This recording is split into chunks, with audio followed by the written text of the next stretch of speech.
नमस्कार। 4 PM news network में आपका हार्दिक स्वागत है। देखिए, हम लोगों को कुछ एग्जिट पोल्स देखने को मिले हैं और मुझे ऐसा लगता है क्योंकि जीवन भर मैंने जो भी रिसर्च की है या अपने स्टूडेंट से रिसर्च कराई है, मुझे ऐसा लगता है कि ये इस बार एग्जिट पोल का एग्जिट होने वाला है। और लोगों की वैसे हिंदुस्तान में याददाश्त थोड़ी कमजोर होती है, वो बार बार धोखा खाते हैं लेकिन फिर विश्वास करते हैं। और इस बार भी ऐसा ही होने जा रहा है जैसा 2004 में हुआ था, 2009 में हुआ था।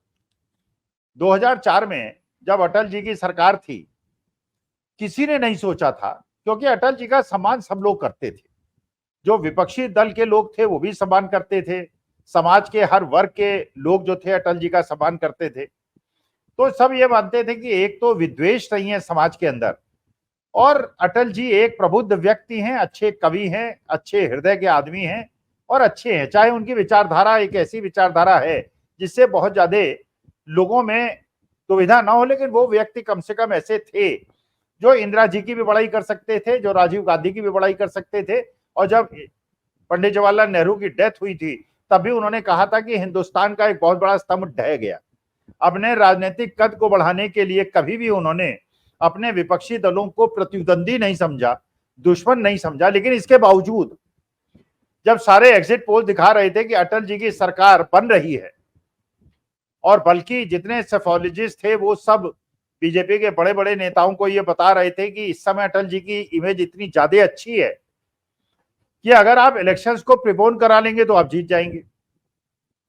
तो प्रमोद महाजन साहब, जो कि अटल जी के बड़े नजदीकी मंत्री थे, उन्होंने अटल जी को सुझाव दिया कि आप इलेक्शन प्रिपोन करा लीजिए और उसमें आप इलेक्शन जीत जाएंगे। प्रिपोन कराया और एग्जिट पोल्स वालों ने, सेफोलॉजिस्ट ने भी बताया था कि अटल जी चुनाव जीत जाएंगे, और बुरी तरह से हार गए।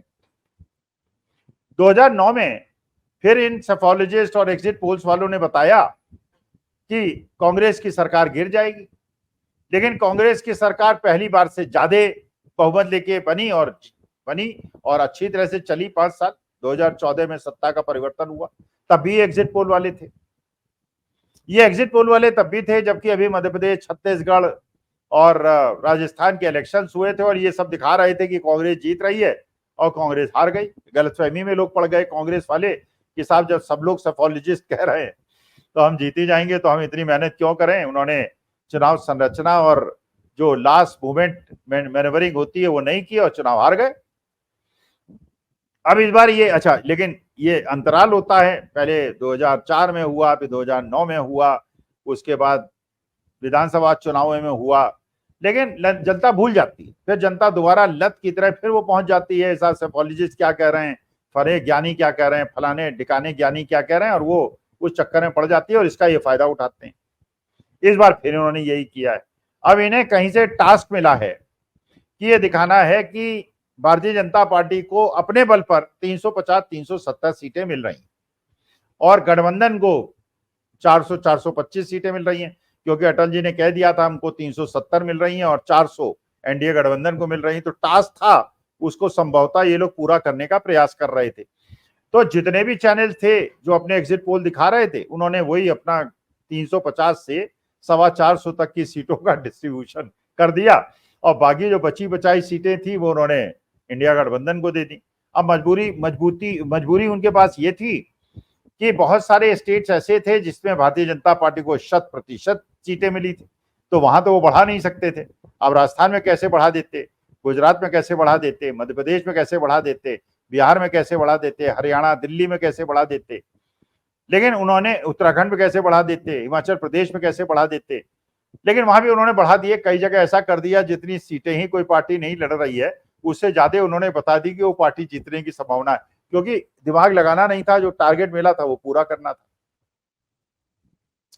और अब मानी बात है कि जब नॉर्थ इंडिया में सारी की सारी सीटें बीजेपी 95%, 92% का स्ट्राइक रेट था, तो अब अगर संख्या 70 सीटों से बढ़ानी थी तो उनको साउथ में जाना था, तो उन्होंने तमिलनाडु में बढ़ा दी, तेलंगाना में बढ़ा दी, कर्नाटका में बढ़ा दी, महाराष्ट्र में बढ़ा दी, आंध्र प्रदेश में बढ़ा दी, उड़ीसा में बढ़ा दी, हर जगह बढ़ा दी। तो ये एग्जिट पोल का एग्जिट होने वाला है। और जो चुनाव रिजल्ट आपको 4 जून को मिलने वाले हैं वो आपको खुद आनंद आएगा कि किस प्रकार से ये स्टैटिस्टिशियंस और सेफोलॉजिस्ट हम आपको मूर्ख बनाते हैं और हमारी भावनाओं से खोलते हैं, हमको डिप्रेशन में लाते हैं या अति उत्साह में ले आते हैं। वर्ग जो चाहता है भारतीय जनता पार्टी जीत जाए वो अति उत्साह में आ जाता है, और जो वर्ग चाहता है भारतीय जनता पार्टी हार जाए वो डिप्रेशन में अवसाद में आ जाता है जब उसे एग्जिट पोल दिखाई पड़ता है। लेकिन वो कम से कम ये उसे सोचना चाहिए, ये एग्जिट पोल वालों की भी कोई मजबूरी है, उनके खर्चे हैं, मुफ्त में तो एग्जिट पोल कर नहीं रहे, अगर कर रहे हैं तो, और एस्टेब्लिशमेंट है, स्टाफ का खर्चा है, ट्रेवलिंग है, अगर कर रहे हैं तो घर बैठ के कर रहे हैं, अपने ऑफिस में कर रहे हैं, या ऊपर से कहीं से सूचना आ रही है, या उसके इंटरनेट के माध्यम से कर रहे हैं और किसी ऑफिस के बीजेपी कार्यालय में भेज रहे हैं 80% और 20% बाकी लोगों को भेज रहे हैं, तो मानी बात है रिजल्ट इस प्रकार के होंगे। अब देखिए, मुझे याद आ रहा है जब मैं अध्यापक था तो हमारे एमबीए प्रोग्राम में एक टास्क होता था बच्चों के लिए, समर इंटर्नशिप। समर इंटर्नशिप में जो एमबीए के स्टूडेंट्स होते हैं उनको टास्क दिया जाता है, जाइए किसी फैक्ट्री में काम कीजिए, कोई सोशल सर्वे कीजिए, कुछ कीजिए और कुछ फाइंडिंग लेके आइए जिससे आपको समाज के आर्थिक, राजनीतिक और पूरे जो दृष्टिकोण है उसके बारे में आपको ज्ञान, या इंडस्ट्री के बारे में ज्ञान। तो रिसर्च कीजिए, get primary information, get secondary information, और एक रिसर्च पेपर बनाइए और हमारे सामने प्रस्तुत कीजिए। अब बच्चे तो बच्चे हैं, ये इनके जैसे सफल, ये भी बच्चे ही जैसे वैसे बिहेव करते हैं, लेकिन वो तो बच्चे हैं, तो वो रिपोर्ट लेके आया करते थे, वो सैंपल ले लेते थे, सैंपल एनालाइज करते थे, टेबल बनाते थे, हम लोगों के सामने पेश करते थे। अच्छा, हमने पूछा बताइए सैंपल कैसे सेलेक्ट किया, कि साहब खड़े हो गए वहीं जाके कनॉट प्लेस में और जो निकला उससे पूछ लिया। अब मैंने कहा यार कनॉट प्लेस में पूछ लिया, कनॉट प्लेस में पूछोगे लाजपत नगर में अलग स्थिति होगी, ईस्ट दिल्ली में अलग स्थिति होगी, झुग्गी कॉलोनी में अलग होगी, गांव में अलग होगी, दलित बस्तियों में अलग होगी, कोठियों में अलग होगी। अब तुमने तो वहां खड़े हो गए और एक मान लीजिए झुंड आया वो करोड़पतियों का था तो तुम्हारा सैंपल बिल्कुल अलग हो जाएगा, गरीबों को झुंड आया तो बिल्कुल अलग हो जाएगा। ये किस प्रकार की रिसर्च है? तो मैं उनसे मजाक किया करता था, मैंने कहा यार मान लो तुम्हें टास्क दिया जाए कि हिंदुस्तान के अंदर कितने पुरुष हैं और कितनी नारी हैं, अब तुम इस प्रकार प्राइमरी इंफॉर्मेशन से उसे कोरबोरेट करने की कोशिश करो। भाई सेकेंडरी इंफॉर्मेशन ले लो, जनसंख्या जनगणना देख लो, पता चल जाएगा कितने पुरुष हैं कितने नारी हैं। अब तुम सैंपल सर्वे करो और सैंपल सर्वे में गलती से किसी विमेन हॉस्टल में सर्वे करने चले जाओ तो तुम कहोगे नहीं 100% हिंदुस्तान के अंदर औरतें हैं, अगर मेन हॉस्टल में चले जाओ कहोगे 100%। तो ये इस प्रकार की रिसर्च नहीं होती। तो जो सेफोलॉजिस्ट होता है जिसको इलेक्शन के रिजल्ट, और बड़ा सेंसिटिव इशू है, हमारे देश की जो संरचना है, जो सामाजिक रचना है वो बहुत ज्यादा कॉम्प्लेक्स है। जो एक अमीर आदमी सोचता है बिल्कुल अलग प्रकार, जो फिल्दी रिच है अलग तरह सोचता है, मिडिल क्लास अलग तरह सोचता है, जो लोअर मिडिल क्लास है, बिलो पॉवर्टी लाइन है, बिल्कुल अलग तरह सोचता है। अलग अलग धर्म के लोग, अलग अलग जाति के लोग, उनके जो डर हैं, उनकी जो आकांक्षाएं हैं, उनकी जो एक प्रकार की अपनी मानसिक स्थिति है, जो उनका फीडबैक उनके अंदर है सबकॉन्शियस माइंड में, उसके हिसाब से हमारी सामाजिक रचना बड़ी अलग प्रकार की है। महाराष्ट्र के लोग अलग प्रकार सोचते हैं, तमिलनाडु अलग सोचते हैं, उत्तर प्रदेश बिहार के अलग तरह सोचते हैं, उनके कल्चरल ट्रेड्स भी अलग हैं। अब जैसे बंगाल उड़ीसा में या मिथिला प्रदेश में मछली रोज खाते हैं, हमारे यहाँ वर्जित हैं बहुत समय में। बहुत सारे हिंदुस्तान में ऐसे प्रदेश हैं गौमांस खाते हैं, हमारे लिए गौमांस जो है वो निषेध है, हम खा ही नहीं सकते। मुसलमानों के यहाँ कुछ प्रकार के खाना खाना निषेध है। तो हर समाज के अलग अलग प्रकार की रचना है, उनके अपने सोचने का तरीका अलग है, और जो समस्याओं को धारण करने का, उससे प्रतिरोध करने का तरीका वो भी डिफरेंट है। तो जब तक यहाँ पे बहुत रिप्रेजेंटेटिव सैंपलिंग ना हो, और ये प्रेजेंटेटिव सैंपलिंग जो है इतनी ज्यादा क्रूशल रोल प्ले करेगी, उसके बाद आपका जो भी निष्कर्ष आ रहा है वो मूर्खतापूर्ण होगा और बाद में सिद्ध होगा कि मूर्खतापूर्ण होगा, और जो भी आप निष्कर्ष निकालेंगे वो सही नहीं होगा।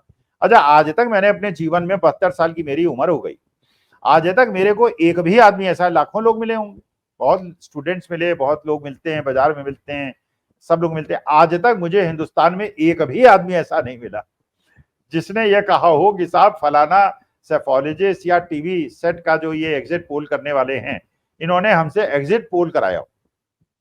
एग्जिट पोल का मतलब तो ये होता है इलेक्शन खत्म हो जाए, वहां डिब्बा लगा दीजिए, उस डिब्बे के अंदर लोगों से कहिए साहब ये पर्ची है, जिसको निशान लगाया लगा दीजिए, हम आपका नाम डिस्क्लोज नहीं करेंगे, आपकी जो पर्सनैलिटी है वो डिस्क्लोज नहीं होगी आपने, और इसमें डाल दीजिए उसके बाद। और ये वर्गीकरण जो है, जो social base, social economic base है, इसका वर्गीकरण करके करेंगे, जिससे कि हर समाज हर वर्ग की क्या भावनाएं पता, वो हुआ नहीं आज तक, कोई आदमी मुझे मिला नहीं, शायद आपको भी नहीं मिला होगा, किसी को भी नहीं मिला होगा। तो आखिर ये लोग रिसर्च करते कैसे हैं? या मान लीजिए एक टीवी स्टूडियो के अंदर 500 लोग हैं, उन्हीं से पूछ लेते हैं और उनकी मजबूरी है, जो मालिक सुनना चाहता है बता देते हैं, या ये किसी कार्यालय में भेज देते हैं, जिस कार्यालय से इनको निर्देश मिलता है उसी को भेज देते हैं कि साहब आप लोग ये फॉर्म भरवा दीजिए, हमको दे दीजिए, हम उसको छाप देंगे। लेकिन सबके निष्कर्ष एक ही तरह के हैं और एक ऐसे निष्कर्ष हैं जिसपे कोई बिलीव ही नहीं कर सकता। इसलिए आप जानते हैं कि 2014 में कांग्रेस के खिलाफ बहुत तेज हवा थी, लहर थी। 2019 में जब ये पुलवामा हुआ, बालाकोट हुआ, उस समय एक राष्ट्रीयता की भावना, भारत देश प्रेम की भावना प्रबल हुई, एक वोट देश के नाम का नारा लगा। और ये आप देख सकते थे, बिल्कुल स्पष्ट दंगी आंख से देख सकते थे कि हिंदुस्तान की जनता जो थी बहुत ज्यादा एनर्जाइज्ड थी और भारतीय जनता पार्टी को वोट कर रही थी, जो परिलक्षित हुआ। लेकिन इसके बावजूद 2014-19 में बीजेपी की जो संख्या थी सदस्यों की, वो 303 के आसपास 2019 में रही, 303। जबकि जो मेजॉरिटी मार्क बीजेपी को खुद करना है हासिल, वो है 273। तो 273 303 में तो केवल 30 सीटों का अंतर है। और जिस प्रकार की लहर थी, उस प्रकार की लहर तो आपको 2014-19 में तो लहर दिखाई पड़ी थी, 2024 में तो दिखाई नहीं पड़ी। बल्कि आपको हजारों लाखों लोग, 10-15% लोग ऐसे मिले जो पिछले इलेक्शंस में जिन्होंने भारतीय जनता पार्टी को वोट किया था, लेकिन इस इलेक्शन में भारतीय जनता पार्टी को वोट नहीं करने वाले हैं। बहुत सारे लोग ऐसे मिले जो कि किसान वर्ग के थे, जो अग्निवीर थे, जो युवा थे, जो कि भारतीय जनता पार्टी के लिए बहुत ज्यादा आशा थी उनको कि 15 लाख मिलेंगे, 2 करोड़ नौकरी मिलेंगी, किसानों की आमदनी दोगुनी होगी, अच्छे दिन आएंगे। लेकिन उन्हें लगा कि अब तो यार इस देश के अंदर जो सत्ता पक्ष है वो तो महंगाई की बात ही नहीं कर रहा, वो तो रोजगार की बात ही नहीं कर रहा है, वो तो अब बातें कर रहा है हिंदू मुसलमान की, एक मंदिर बना दिया हमने, 370 हटा दिया। अरे 370 आपने हटा दिया तो भैया इससे पहली बात तो हटाया नहीं है, उसकी कुछ धाराएं हटाई हैं, और ये धाराएं, बहुत सारी धाराएं पहले भी हट चुकी थी, कोई विशेष काम नहीं हुआ। लेकिन आर्मी, सीआरपीएफ, बीएसएफ जो है वहां पे कानून व्यवस्था को संभाल रही है, और उनको प्रणाम, जो हमारे देश के किसी भी कोने में अपनी कानून व्यवस्था और अपने जान को विसर्जित और देने के लिए, देश के लिए तैयार रहते हैं, उनको प्रणाम। अच्छा, एक और चीज देखिए, अगर आप 2019 के चुनाव का विश्लेषण करेंगे तो जो बीजेपी का वोट था और बीजेपी के सहयोगियों का वोट था, और जो इंडिया का कांग्रेस का वोट था और कांग्रेस के सहयोगियों का वोट था, और उन वोटों में अगर उन वोटों को मिला दिया जाए जो उस समय इंडिया गठबंधन में नहीं थे और आज हैं, तो बीजेपी गठबंधन और इंडिया गठबंधन के बीच में 5% का वोट का डिफरेंस है। अच्छा, अगर 5% का वोट का डिफरेंस है और हम लोग देख रहे हैं कि कम से कम 10-15% का वोट शिफ्ट हुआ है, पहले इलेक्शन में जिन्होंने बीजेपी को वोट दिया है वो अब इंडिया गठबंधन की तरफ आ रहे हैं। और अगर इंडिया गठबंधन और बीजेपी गठबंधन का टोटल देखा जाए तो इनके पास 37% वोट था, उनके पास 60% वोट था। अब 60% में पहले इसलिए भारतीय जनता पार्टी जीतती थी कि डिवीजन ऑफ वोट्स था, इस बार डिवीजन ऑफ वोट भी नहीं है, इस बार सब मिल गए हैं आपस में। और आपस में केवल मिले ही नहीं है, उनके समन्वयन और कोऑर्डिनेशन ही बहुत अच्छा है। उद्धव ठाकरे की मीटिंग में शरद पवार जा रहे हैं, राहुल गांधी जा रहे हैं, राहुल गांधी की मीटिंग में केजरीवाल जा रहे हैं, तेजस्वी यादव साथ जा रहे हैं। मतलब इतना परफेक्ट कोऑर्डिनेशन है, और वो है। और देश के ऐसे लोग जो देश में रोजगार चाहते हैं, बच्चे जो चाहते हैं महंगाई कम हो, जो चाहते हैं कि अमीरों को ही केवल सारी सुख सुविधाएं न मिले, गरीब और मध्यम वर्ग को मिले, वो सारे लोग इस बार शिफ्ट हुए हैं। इसमें कोई भी आदमी ऐसा नहीं मिला होगा जिसने ये कहा होगा कि 2014-19 में जिन्होंने कांग्रेस को वोट दिया है, सपा को वोट दिया है, इस बार भारतीय जनता पार्टी को वोट देने की सोच रहे हैं। लेकिन हाँ, इतने बहुत लोग मिले होंगे जिन्होंने पिछली बार भारतीय जनता पार्टी को वोट दिया और इस बार अपोजिशन को वोट देने के लिए तैयार बैठे हैं। किसान अपना ठान के बैठे हुए थे। तो इसका मतलब यह है कि वोट तो बीजेपी के कम हो रहा है। अब 37% से अगर वो 30% होते हैं और अपने सहयोगियों को मिला के 45% से वो 40% होते हैं, और इंडिया गठबंधन के वोट जो पिछली बार 45% थे, मतलब 40 थे, 5 अगर बढ़ते हैं तो 45 होते हैं, और उसके बाद ये जो वोट शिफ्ट हुआ है 5% का बीजेपी से घटा है, अगर वो जुड़ते हैं तो ये तो 50% हो जाते हैं, वो 40% हो जाते हैं। अच्छा, भारतीय जनता पार्टी के साथ एक और समस्या है, इनके वोट जो है वो कंसंट्रेटेड है, यूपी में है, हरियाणा में है, दिल्ली में है, माने काऊ बेल्ट में है, साउथ में नहीं है बहुत ज्यादा, बंगाल वगैरह में नहीं है। और जो अपोजिशन पार्टीज हैं उनके क्षेत्रीय छत्रप हैं जो अपने स्टेट में पांव जमाए खड़े हुए हैं अपने समाज के बीच में। तो उनके यहाँ इवनली डिस्ट्रीब्यूटेड वोट है और इनके यहाँ पॉकेट्स हैं। जैसे आपने देखा मध्य प्रदेश के अंदर असेंबली के इलेक्शन जब कमलनाथ मुख्यमंत्री बने, उस समय कांग्रेस के वोट बीजेपी से कम थे, लेकिन सीटें कांग्रेस को ज्यादा मिली, क्योंकि बीजेपी के कैंडिडेट लंबी मार्जिन से जीते, कम सीटें जीते, और कांग्रेस के कैंडिडेट कम मार्जिन से जीते लेकिन ज्यादा जीते। यही आपने हिमाचल प्रदेश में देखा, वोट डिफरेंस है 0.5% का और सीटों में डिफरेंस बहुत ज्यादा है।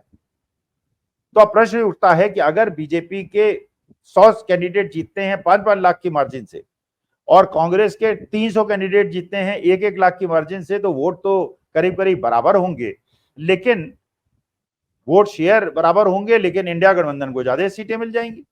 और जब गठबंधन के साथी आपके बहुत मजबूत हो तो इसका फायदा भी और कोऑर्डिनेशन है ही और जनता का रोष है ही। तो ऐसा जो लहर 2014-19, अच्छा फिर अब ये सफोलॉजिस्ट ये बता रहे हैं, ये एग्जिट पोल वाले ये बता रहे हैं कि ये तो लहर जो है 2014-19 से भी तेज है। ये कैसे आप कोई मान सकता है? अब ये किया क्यों गया है?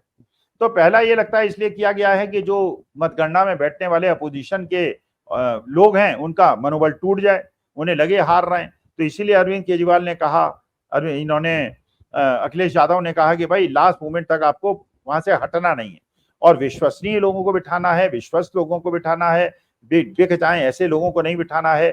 जो कपिल सिब्बल साहब ने कहा, अभिषेक मनु सिंघवी ने कहा, फॉर्म 17C का बिल्कुल अच्छी तरह से देखना है कि उसमें कोई मिलान में गड़बड़ी ना हो और लास्ट तक आपको बैठना है। और डिस्ट्रिक्ट मजिस्ट्रेट्स को भी ये आज मैसेज है कि जनता जागृत है, सिविल सोसाइटी जागृत है, तो थोड़ा बहुत जो इम्पार्शियल रोल उनको प्ले करना है वो करना चाहिए, चाहे कितना भी ऊपर से दबाव हो। उन्हें कोई धार्मिक देश के अंदर जो एक संविधान और लोकतंत्र को बचाने का कर्तव्य उनके कंधों पर है उसे पूरा करें। तो मुझे ऐसा लगता है इस बार का चुनाव जो है वो एक 2004 का रिपीटिशन है। ये एग्जिट पोल जो है बिल्कुल गलत सिद्ध होंगे। जब हम लोग 4 जून को बैठेंगे शाम तक ये पता चल जाएगा। बीजेपी को कम से कम जो उनको सीटें मिलेंगी वो 240 के करीब मिलेंगी, 30-35 सीटें उनके गठबंधन को मिलेंगी। वो मिलके हो सकता है मेजोरिटी मार्क क्रॉस कर लें 273 का, लेकिन जो उनके सहयोगी हैं वो उन्हें छोड़ के इंडिया गठबंधन चले जाएंगे, क्योंकि इंडिया गठबंधन में उनकी बार्गेनिंग पावर ज्यादा होगी और उनको स्टेट का रिप्रेजेंटेशन, उनका कोई काउंटर नैरेटिव खड़ा करने वाला नहीं होगा। तो इसलिए बीजेपी को अब ये बड़ा सीरियसली सोचना चाहिए उनकी तरफ से लीडर अपोजिशन का कैंडिडेट कौन होगा। और ये कल तक मतलब 4 जून तक हम लोग वेट करते हैं, गणना हो जाए, लेकिन देश के अंदर लोकतंत्र संविधान बचे और देश के अंदर एकतंत्र और तानाशाही की प्रवृत्ति न पनपे और देश के अंदर हिंदू मुसलमान का नैरेटिव जो बार बार खड़ा किया जाता है और देश को कमजोर किया जाता है वो न हो। इसी आशाओं के साथ अब ये वेट करते हैं जब ईवीएम की गणना शुरू होगी तो देश किस दिशा में जाने वाला है, अगले 5 साल हमारे कैसे बीतेंगे, इस आकांक्षाओं के साथ आप लोगों से विदा लेता हूं। प्रणाम, धन्यवाद और नमस्कार।